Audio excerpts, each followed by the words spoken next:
Hello, everyone, and welcome to today's webinar.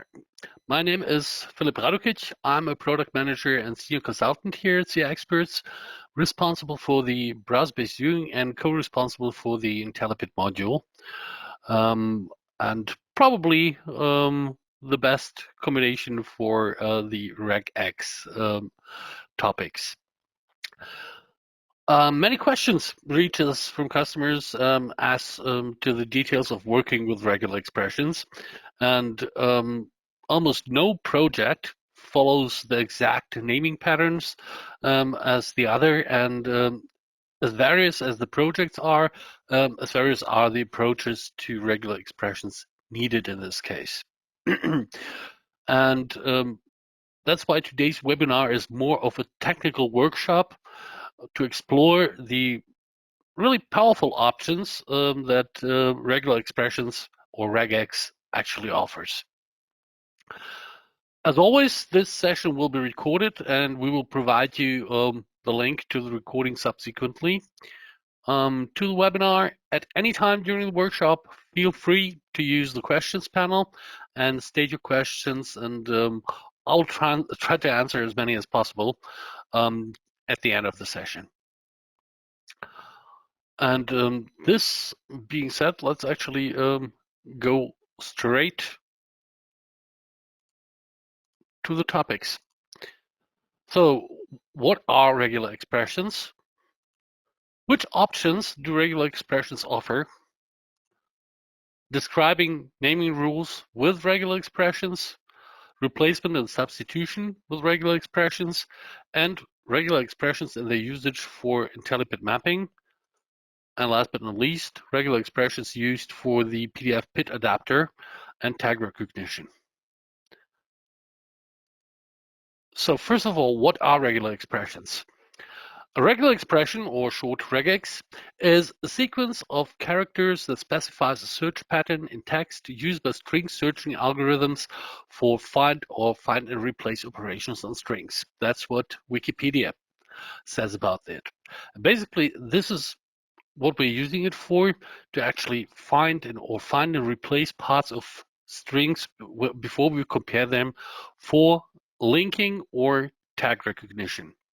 So the definition of these patterns can follow many different rules, and in many cases, a different approach can lead to different results depending on the expected results.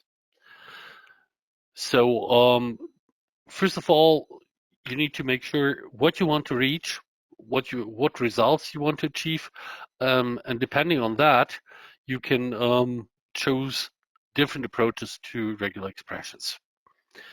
So which options do regular expressions offer? There's basic definitions, for example, letters, underbars, digits entered directly. They're also always recognized directly. This means if I type in ABC, then it will actually look in the string for ABC literally and case sensitive. Then you've got the backslash prefix. That's for special characters. For example, for finding a slash, you use backslash slash. For a plus, you use backslash plus, etc. You have backslash D. That's the code for actually finding or defining a character or string of pure digits, so it only can contain values between 0 and 9. So really very restrictive. And then you've got backslash W, which is defined as word characters.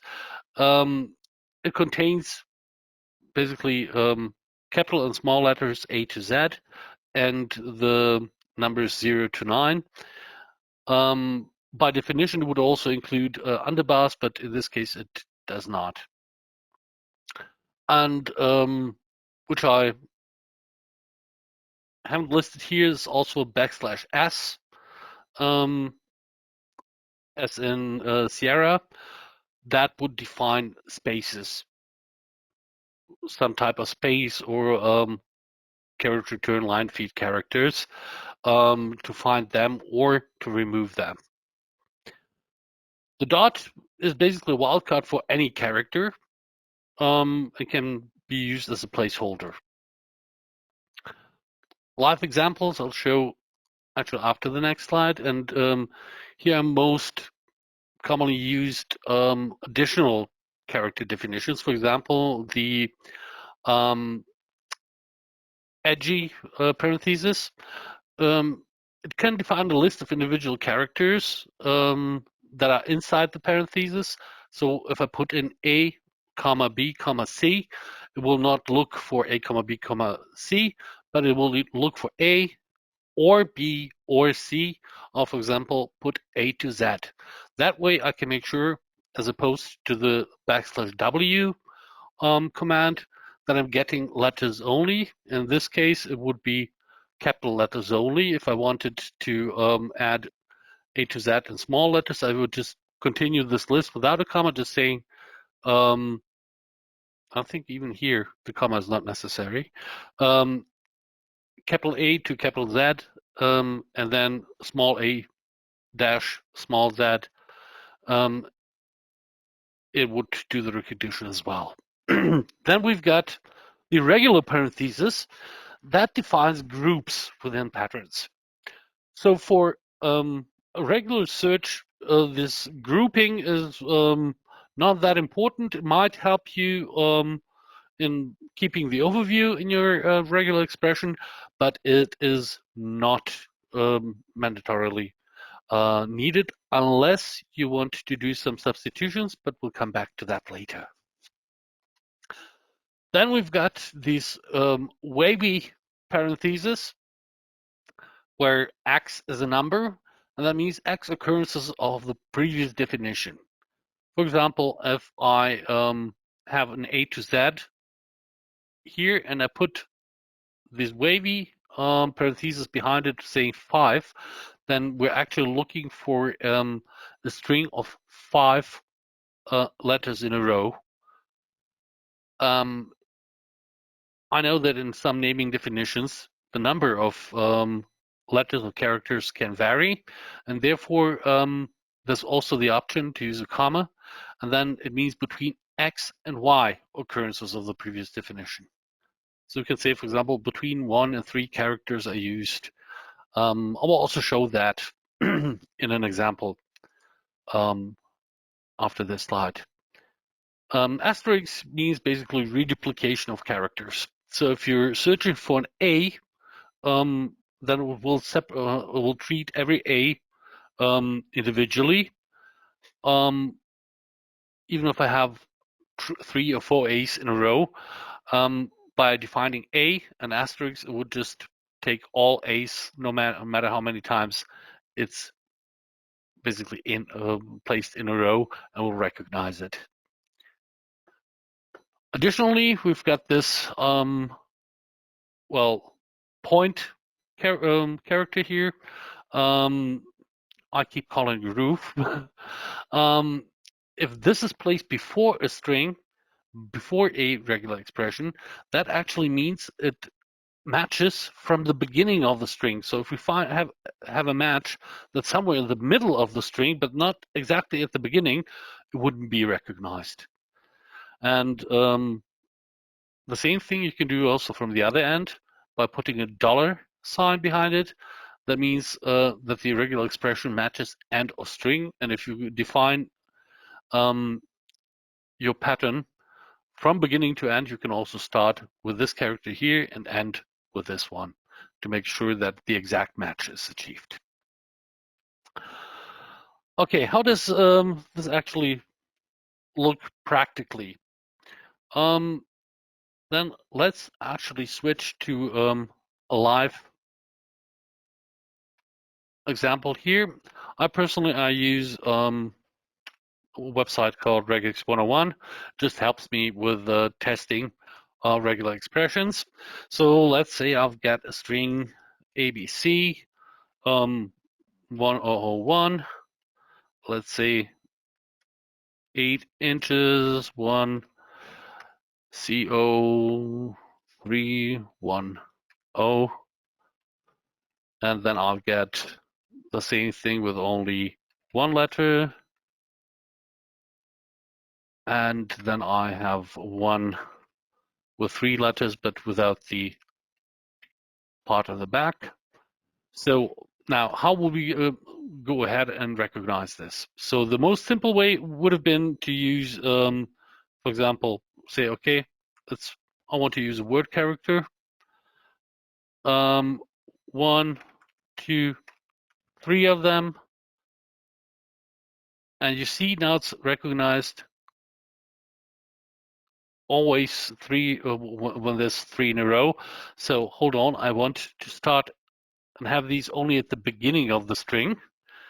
And once I type this, you see it's all recognized these where we've got 3, but this one has been ignored. So in this case, instead of basically doing it this way, you would rather take a \W and then use the wavy parentheses and say between 1 and 3 times this can happen. 3 occurrences, and now you see it's found ABC and A and second ABC. And even if I added, so let me add 2 more examples and saying, okay, I just want to have AB included and ABCD. So now you already see it's recognized the ABC, but it hasn't taken the D into account. Now if I enter the dash, the 4th is already out because then the 4th character is not a dash but the D, so it's not recognizing it. And before I continue doing the whole string, here we come to the point of grouping, where I would suggest using this parenthesis here to actually make a group of it. So you see it highlighted green. And if I entered a 4 now, then the 4th would also be taken along. So, and instead of the \W, I want to make sure that, for example, this one wouldn't be taken because it's got not 3 or 4 letters, but there's a number in between. So instead of \W, I would actually use the @ or square parenthesis and say A to Z, close it, but leave the wavy parenthesis behind it. And now you see it's recognizing only those explicitly having letters. And again, if one of them was not capital, not recognized, if I now add A to Z small letters just behind it, and it's recognized again. So let's continue. We'll just do the same thing with the digits and say, okay, in this case, it's always 1001, so it's always 4. Now I'm closing the group again, dash, opening the next group and saying, okay, it's between 1 and 2 digits, because it could also be 10 inches or 12 inches, for example, followed by an inch sign. And again, see, it is recognized here. And for the rest, I could either define the rest completely or just say dot asterisk dollar until the end of the string. So this thing here behind is then just the rest. So besides the grouping being highlighted nicely, what else can we actually do with this? Oh, okay, that's already been within the demo. So we can go one step further and say, okay, we actually want to do substitutions. And here the groups get more than important. So let me switch from function from match to substitution here. And okay, I got an error here because I switched to .NET. Why? Because my quotation mark was placed as a quotation mark a special character. So in this case, it would need a backslash quotation mark. So it would be able to differentiate between a quotation mark being part of the regex itself, a regex command, or actually meaning the character. In this case, we mean the character, and this is great. So here in IntelliPit mapping, if you're not using substitution, basically this is what happens. The recognized strings are just substituted by nothing. So what will result is an empty string. So this is a pattern without substitution that eliminates your definitions. So what you defined here is going to be eliminated. I can also show that by an example. If I delete this part of the string, you see we'll delete the ABC, A, ABC, AB, A part from here. So here we go. And restored this. If I wanted to substitute here, now I could use the groups. So in RegEx 101, we got a very nice grouping numbering display here at the right end. Use the $sign with a number of the group. So the green one is our group 1. So if I type in green, you see we get the ABC, A, ABC, AB. Then let's say dash group number 2, dash group number 3, and group number 4. Oh, does work, but it has a pattern error. Why is that? It's actually showing it as the initial string because we did dot asterisk, and that's not being recognized as a group unless we, for example, put it in parentheses. In this case, you see it's been recognized again, and now also no pattern error. But this is not really helping us because it's basically our initial string. So maybe we just want to turn things around and say, okay, we want the normal piping diameter first, so it would be $3, and then we want the number 2, and then basically the fluid code, and then the piping class. And since I already have a dash included in the string, I can delete it from here. So you see our result is basically what we got from here, but in totally reordered manner. How does this help us? I can actually show you an example from our demo plant when it comes to matching objects. When I click on this pipeline, you see the pipeline is S1672. So let me enter S1672 here. And in PNID, so you see the match has been done, the linking is there. But here we actually got the pipe run item tag. Where is it? Or just item tag. Same thing here. Copy value is 07172S. So first of all, what we found out that in the 2 different projects here, the different teams have been using different naming rules.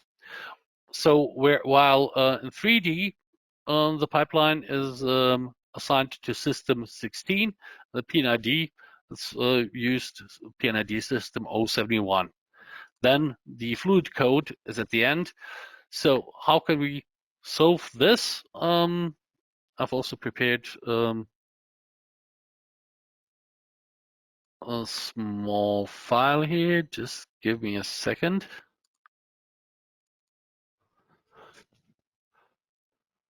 So this is a mapping file we're using here. And now let me just copy this string here.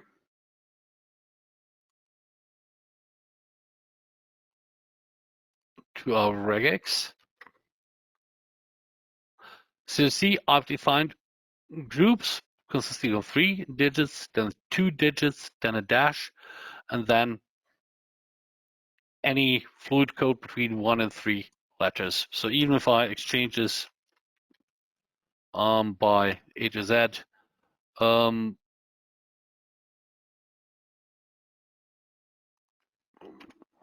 then it would recognize it here. So the next step we did is turning it around and then saying, okay, our fluid code, our group 3 is actually what we want to have first. Then we want to have a dash, then we want to have 16, and then group number 2. And down here, you see it's a perfect match. And then the link would be established here. So regular expressions help us, in this case, also normalize different data and naming definitions from different systems and making them match even where they don't seem to match on the first glance. So that's it for the mapping. And then additionally, we also have the PDF PID adapter that uses regular expression. Here it's very similar, although different, a bit different. Basically, we're not working with pure substitutions here, but we're defining a task. Then the attribute where the value that we're recognizing from the regex will be stored in this case, pipe run. So rows and substitution is blank here because we're only reading one row, so that can be ignored. And this would be the result, what it finds. But additionally, I can just copy this and say, okay, listen, I want a substitution here. And because I made groups, I can, even though I already saved the full string to pipe run, I can still split the tag into its included components and say, okay, this is fluid code. So for that, take the first block. Then we've got the nominal piping diameter. That's block 3, which would result in 4 inches. And same regex used. So this wouldn't be NPD, but pipe class. And then it will store the 4th block here, which would be 1C0031, into the attribute pipe class. So when we run this through the builder and click on the PDF PID tag, we would basically get, even though it's only DAM PDF, we would not only get the tag itself, but could also split the information contained in the tag and assign them different attributes. And then report on that, process it, or use it for, again, IntelliPID linking, as shown before. So this is basically the quick overview of regex and how it can be utilized. So I know that, as I mentioned initially, that there's just a vast amount of combinations that projects can have. It's always a different thing for piping, for equipment, for instruments, you name it. And in case you have any questions, detailed questions in this webinar brought you to a point where you need additional help, feel free to contact us anytime.